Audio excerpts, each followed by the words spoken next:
Thailand का Phuket शहर, airport पर आम दिनों की तरह चहल पहल है। यात्री अपने अपने प्लेन में बोर्डिंग करने के लिए तैयार हैं। रनवे पर एयर इंडिया का विमान भी दिल्ली के लिए उड़ान भरने को तैयार है। अपने तय समय पर AI 2379 रनवे छोड़कर टेक ऑफ करती है। थोड़ी ही देर बाद विमान आसमान की ऊंचाई में उड़ान भर रही होती है। दिल्ली की तरफ जा रही इस विमान में बैठे यात्रियों को इस बात की जरा भी भनक नहीं है कि आगे उनके साथ क्या होने वाला है। मौसम अचानक खराब होने लगता है। बारिश की बूंदें विमान की खिड़कियों से टकराने लगती है। विमान में बेफिक्र होकर लोग बैठे हैं। कोई नाश्ता कर रहा है तो कोई बातचीत में मशगूल है कि अचानक विमान के भीतर की लाइट बंद हो जाती है। विमान तेजी से हिचकोले खाने लगता है। लोग अचंभित हो जाते हैं। लोग एक दूसरे को देखने लगते हैं। इससे पहले कि लोग कुछ समझ पाते, विमान तेजी से नीचे की तरफ गिरने लगता है। लोग अपनी सीटों से उछलकर इधर उधर गिरने लगते हैं। विमान 3 मिनट तक पलटी खाता रहा। सोचिए उस विमान के भीतर लोगों के क्या हाल हुए होंगे।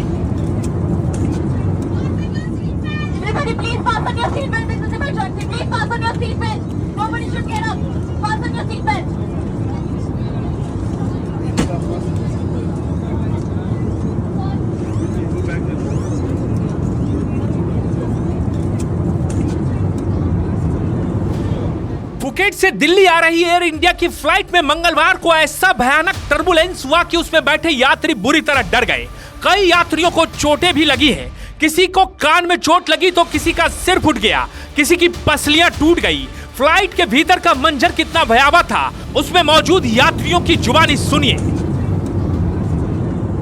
2-2.5-3 मिनट तक किसी का सर फटा है, किसी के बेबी को चोट आई है, मेरी लोअर बैक गई है, मेरा भाई है उसका शोल्डर गया, उसकी बैक गई, उसके कान का पर्दा तक फट चुका है। जयपुर की रहने वाली पलक रानीवाला इस यात्रा को कभी नहीं भूल पाएगी। वो कहती है कि ये उनके जीवन का सबसे भयावह अनुभव था। उनके पिता बगल में बैठे थे। प्लेन जब नीचे की ओर गिरा तो उनके पापा एकदम से हवा में उछल गए। उनका सिर एकदम से प्लेन की छत से टकराया और फिर वो नीचे गिर पड़े। ये सब सोचकर भी उनकी रूह कांप उठती है। पायल ने कहा कि इस घटना से उनकी बेटी भी बहुत ज्यादा डरी हुई है। इस घटना के बाद वो करीब 1 घंटे तक रोती रही। ऐसा कहते हैं ट्रॉमेटिक एक्सपीरियंस मुझे लाइफ में मुझे लगता वापस आएगा, क्योंकि मेरे बगल में मेरे पापा बैठे थे। वो पूरे उड़े हैं आसमान में और मैं उनको पकड़ी हूँ। उससे पहले वो आसमान का वो टच किया उन्होंने और वो नीचे गिरे। और मतलब वहाँ पे जो अभी तक मैं सोच रही हूँ तो मेरे को कांपना होता है। लेकिन मेरी बच्ची बगल में मेरे बैठी है, वो 1 घंटे तक उसके बाद रोई है कि मुझे वापस कभी ऐसे नहीं बैठना, एरोप्लेन में नहीं बैठना। तो ये हम सबके लिए एक्सपीरियंस बहुत डरावना था। तो उनको इस तरीके से देखना was a bit scary and a bit sad.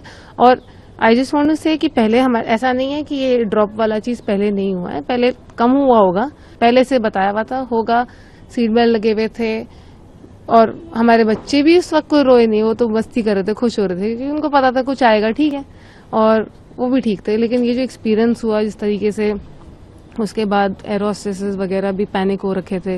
वो खुद भी पायलट पैनिक लग रहे थे, उनकी बातों से, आवाज से लग रहा था थोड़े घबराए हुए हैं।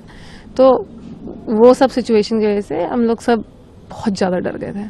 4 अगस्त 2026 को भारतीय विमानन के इतिहास में एक और दहशत भरा पल दर्ज हुआ। एयर इंडिया की फ्लाइट AI 2379 फुकेट दिल्ली रास्ते में अचानक 300 फीट नीचे गिर गई। इस हादसे में 13 यात्री और 4 क्रू मेंबर्स समेत कुल 17 लोग घायल हो गए। आइए आपको बताते हैं कि हवा में उड़ते हुए अचानक प्लेन में होने वाला टर्बुलेंस क्या होता है।